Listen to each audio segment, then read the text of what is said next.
अध्याय 1। भारत की भौगोलिक स्थिति। भारतीय सभ्यता व संस्कृति का विकास सिंधु घाटी सभ्यता से माना जाता है, जो अपने विशाल साम्राज्यों, व्यापार, सांस्कृतिक विकास व आर्थिक सफलताओं के लिए जानी जाती है। इसका नाम आर्यावर्त, उत्तर भारत में बसने वाले आर्यों के नाम पर किया गया है। इन आर्यों के शक्तिशाली राजा भरत के नाम पर यह भारतवर्ष कहलाया। वैदिक आर्यों का निवास स्थान सिंधु नदी घाटी में था। ईरानियों ने इस नदी को हिंदू नदी तथा इस देश को हिंदुस्तान कहा। यूनानियों ने सिंधु नदी को इंस तथा इस देश को इंडिया कहा। अवस्थिति एवं विस्तार। एशिया महाद्वीप के दक्षिण मध्य भाग में स्थित भारत विविधताओं का देश है। इसके चतुष्कोणीय आकार और अवस्थिति ने इसे विशिष्ट भौतिक विविधता प्रदान की है। इस देश के उत्तर में ऊंचे हिमालय पर्वत, मध्य में विशाल नदी द्रोणियां, उत्तर पूर्वी और दक्षिणी भाग में वनाच्छादित पहाड़ियां तथा उत्तरी पश्चिमी भाग में रेतीले मरुस्थलों का विस्तार है। यह उत्तर में हिमालय पर्वत, उत्तर पश्चिम में हिंदुकुश व सुलेमान श्रेणियां, उत्तर पूर्व में पूर्वांचल पहाड़ियां तथा दक्षिण में विशाल हिंद महासागर से सीमांकित एक वृहद भौगोलिक इकाई है, जिसे भारतीय उपमहाद्वीप इंडियन सब कॉन्टिनेंट कहा जाता है। भारतीय उपमहाद्वीप के अंतर्गत भारत, बांग्लादेश, भूटान, नेपाल, मालदीव, श्रीलंका और पाकिस्तान सहित कुल 7 देश आते हैं।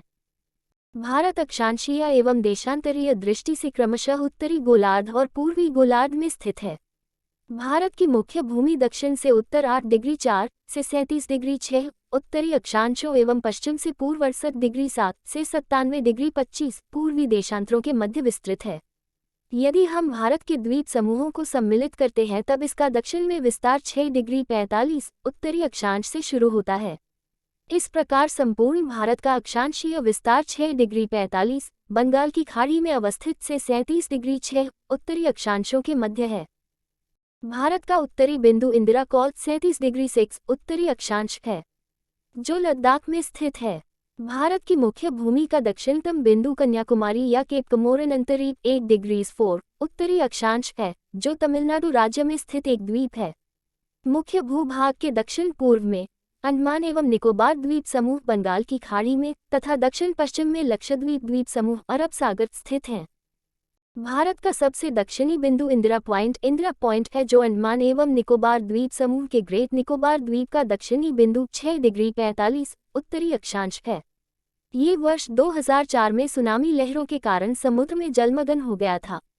इस बिंदु को पहले पिग्मिलियन पॉइंट या पार्सन पॉइंट के नाम से भी जाना जाता था। भूमध्य रेखा से इसकी दूरी 876 किलोमीटर है। अक्षांशीय एवं देशांतरीय विस्तार का प्रभाव।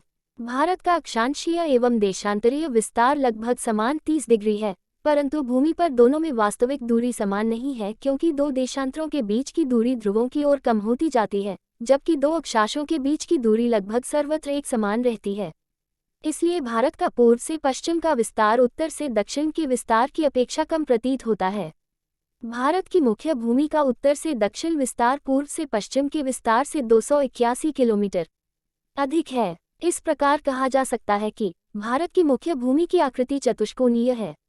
अक्षांशीय विस्तार का प्रभाव। कर्क रेखा ट्रॉपिक ऑफ कैंसर या 23 डिग्री उत्तरी अक्षांश देश के लगभग मध्य भाग से 8 राज्यों गुजरात, राजस्थान, मध्य प्रदेश, छत्तीसगढ़, झारखंड की राजधानी रांची, पश्चिम बंगाल, त्रिपुरा एवं मिजोरम एवं पड़ोसी देश बांग्लादेश से होकर गुजरती है। 23 डिग्री उत्तरी एवं दक्षिणी अक्षांशों के मध्य उष्णकटिबंधीय क्षेत्र ट्रॉपिकल रीजन का विस्तार है।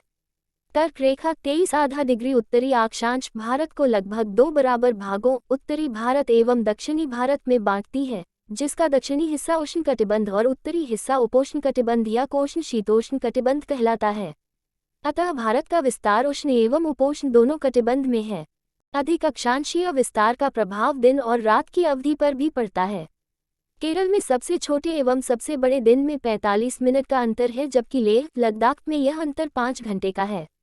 विषुवत रेखा से काफी दूरी पर स्थित भारत के उत्तरी भाग जम्मू कश्मीर में सूर्य की किरणें अत्यंत तिरछी पड़ती हैं, जिसके परिणामस्वरूप यहाँ सूर्यातप कम मिलता है और शीत ऋतु में अत्यधिक ठंड पड़ती है। इसके विपरीत भारत का दक्षिणी भाग केरल और तमिलनाडु राज्य विषुवत रेखा से काफी निकट है, अतः यहाँ सूर्य की किरणें अपेक्षाकृत लंबवत सीधी पड़ती हैं और सूर्यातप अधिक मिलता है। देशांतरीय विस्तार का प्रभाव। 82 डिग्री पूर्वी देशांतर प्रयागराज इलाहाबाद के निकट मिर्जापुर से होकर गुजरती है। इस देशांतर रेखा याम्योत्तर को भारत की मानक देशांतर रेखा भी कहा जाता है। ये भारत के 5 राज्यों उत्तर प्रदेश, मध्य प्रदेश, छत्तीसगढ़, ओडिशा एवं आंध्र प्रदेश से होकर गुजरती है। भारतीय मानक समय 82.5 पूर्वी देशांतर ग्रीनविच माध्य समय या ग्रीनविच मीन टाइम (GMT) या 0 देशांतर से 5 घंटे 30 मिनट आगे है। भारतीय मानक समय के कारण ही भारत में घड़ियां सभी जगह एक ही समय बताती हैं, जबकि पूर्वोत्तर राज्य अरुणाचल प्रदेश में सूर्योदय गुजरात कच्छ की तुलना में लगभग 2 घंटे पहले होता है। इस प्रकार भारत का पश्चिमी बिंदु गोरमोता गुजरात और पूर्वी बिंदु के बिथु अरुणाचल प्रदेश के मध्य 30 डिग्री देशांतर का अंतर है। अतः इन दोनों स्थानों के बीच 30 degree by 4 minute equals 120 minute यानी 2 घंटे हुआ। जनांकिकीय एवं भौगोलिक आकार। वर्ष 2011 से अब तक भारत की जनसंख्या 121 करोड़ से अधिक हो चुकी है तथा ये चीन के बाद विश्व का दूसरा सबसे अधिक जनसंख्या वाला देश है। यहाँ विश्व की कुल जनसंख्या का 17.5% निवास करता है। क्षेत्रफल की दृष्टि से भारत विश्व का 7वां बड़ा देश है, जिसका क्षेत्रफल 32,87,263 वर्ग किमी है। ये विश्व की स्थलीय धरातल का 2.4% भाग है। उत्तर से दक्षिण तक इसकी वास्तविक दूरी 3,214 किलोमीटर और पूर्व से पश्चिम तक इसकी दूरी लगभग 2,933 किलोमीटर है। भारत की स्थल व तटीय सीमा रेखा। भारत की स्थल सीमा रेखा अत्यंत विशाल है। इसकी स्थलीय सीमा रेखा तटीय सीमा रेखा के लगभग दोगुनी है। भारत की स्थलीय सीमा रेखा की कुल लंबाई लगभग 15,200 किलोमीटर है। भारत की मुख्य भूमि की तटीय लंबाई लगभग 6,100 किलोमीटर है। भारतीय द्वीपों अंडमान एवं निकोबार द्वीप समूह तथा लक्षद्वीप समूह के साथ की तटीय सीमा रेखा सम्मिलित करने पर समुद्री तटीय रेखा की कुल लंबाई 7,516.6 किलोमीटर हो जाती है। इसकी सबसे लंबी तटरेखा वाला राज्य गुजरात व सबसे छोटी तटरेखा वाला राज्य गोवा है। भारत का प्रायद्वीपीय भाग हिंद महासागर की ओर उभरा हुआ है, जो हिंद महासागर को 2 भागों में बांटता है। पूर्वी भाग को बंगाल की खाड़ी एवं पश्चिमी भाग को अरब सागर कहा जाता है। भारत प्रायद्वीपीय आकार के कारण पूर्व में बंगाल की खाड़ी, पश्चिम में अरब सागर तथा दक्षिण में हिंद महासागर से घिरा है। इस प्रकार ये 3 ओर समुद्र से घिरा है। इसी प्रायद्वीपीय आकार के कारण भारत की तटीय सीमा इतनी लंबी है, जिसकी अवस्थिति हिंद महासागर के मध्य में है। उत्तरी पश्चिमी उत्तरी तथा उत्तरी पूर्वी सीमा नवीन वुलक पर्वतों हिमालय के ऊंचे ऊंचे पर्वत शिखरों से घिरी है। इसके दक्षिण का भूभाग उत्तर में चौड़ा है और 22 डिग्री उत्तरी अक्षांश से दक्षिण हिंद महासागर की ओर क्रमशः पतला होता गया है। सबसे अंतिम छोर पर भारत की मुख्य भूमि ने अंतरीप का रूप ले लिया है। इसे कुमारी अंतरीप या कन्याकुमारी कहते हैं, जो हिंद महासागर की ओर संकरा होता गया है। भूगोल विषय के अंतर्गत पहला अध्याय भारत की भौगोलिक अवस्थिति का पहला पाठ यहाँ समाप्त होता है। इस अध्याय के दूसरे पाठ के लिए तथा भूगोल विषय के अन्य वीडियो के लिए इस चैनल को सब्सक्राइब करें और चैनल की प्लेलिस्ट जाकर आप आगे के वीडियो देख सकते हैं। इस अध्याय के दूसरे पाठ का लिंक आपको डिस्क्रिप्शन बॉक्स पर मिल जाएगा।